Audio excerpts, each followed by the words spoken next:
बिस्मिल्लाहिर्रहमानिर्रहीम। अस्सलामुअलैकुम।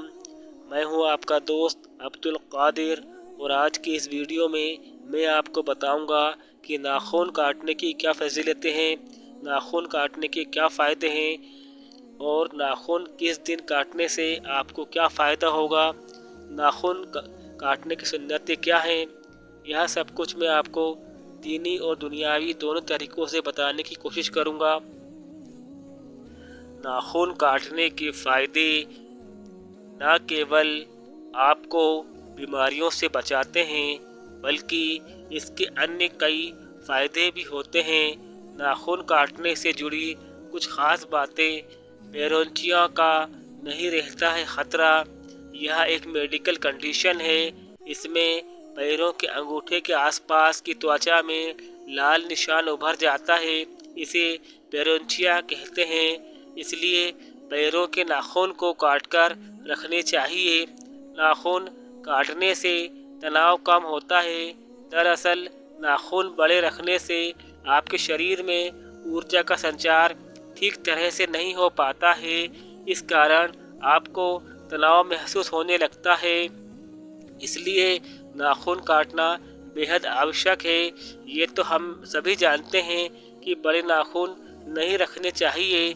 दरअसल ऐसा इसलिए कहा जाता है क्योंकि बड़े नाखून रखने से नाखून के अंदर गंदगी जमा हो जाती है।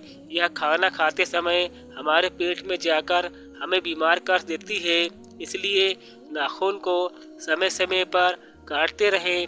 अक्सर हाथ और पैर के नाखून बड़े हो जाने पर चोट लगने का कारण बन जाते हैं। दरअसल बड़े नाखून होने की वजह से वह अक्सर कपड़ों में फंसकर टूट जाते हैं। इसलिए नाखून को काट कर रखना चाहिए।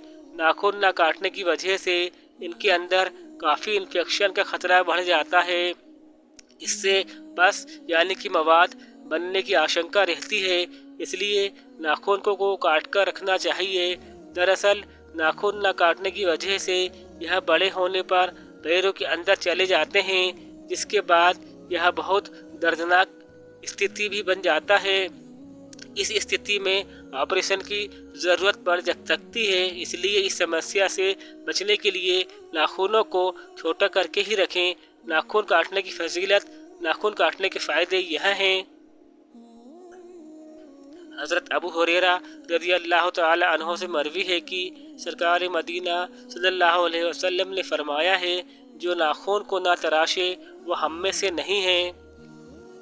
हदीस मुबारक में आया है, हुजूर नबी करीम सल्लल्लाहु अलैहि वसल्लम जुमा के दिन नमाज के लिए जाने से पहले मूछें कतरवाते और नाखून तरशवाते। सरकार दो आलम सल्लल्लाहु तआला अलैहि वसल्लम का फरमाने आली शान है कि जो शख्स जुमा के दिन नाखून तरशवाए, अल्लाह ताला उसको दूसरे जुमा तक बलाओं से महफूज रखेगा और 3 दिन जायद यानी 10 दिन तक बलाओं से अमन में रखेगा। हज़रत अनस बिन मालिक रज़ियल्लाहु तआला अन्हु रिवायत करते हैं कि सरकार दो आलम सल्लल्लाहु तआला अलैहि वसल्लम ने फरमाया है, जो शख्स जुमा के रोज़ नाखून और मूछें तराशे और अच्छी तरह गुस्ल करके नमाज जुमा अदा करने के लिए मस्जिद की तरफ जाए तो 1000 फरिश्ते उसके साथ चलते हैं और उसके हक़ में अल्लाह ताला की बारगाह में सिफारिश भी करते हैं और उसके लिए दुआए मग़फ़िरत भी करते हैं। एक रिवायत के मुताबिक नाखून का बड़ा होना तंगी यानी रिज़्क में कमी का सबब है। दिनों के हिसाब से नाखून काटने के फ़ायदे।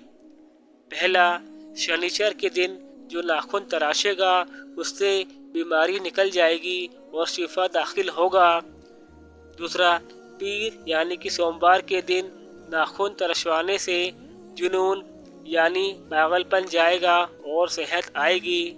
तीसरा, जो मंगल के दिन नाखून तरशवाए तो मर्ज जाएगा और शिफा आएगी।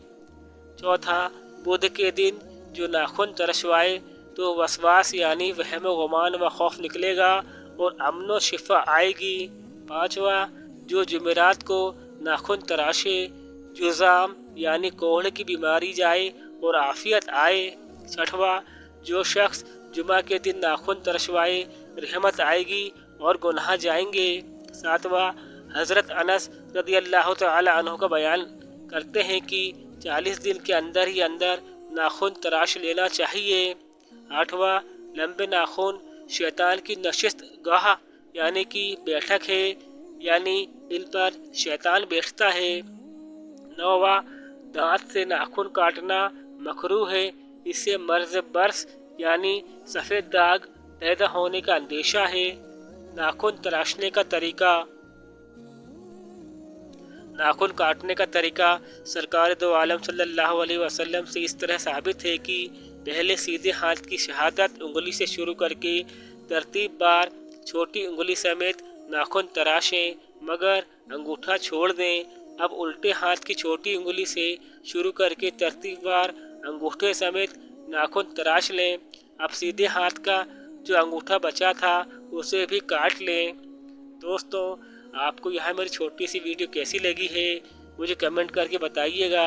मेरे वीडियो को लाइक और शेयर कीजिएगा और मेरे चैनल को सब्सक्राइब भी कीजिएगा। अल्लाह हाफिज़।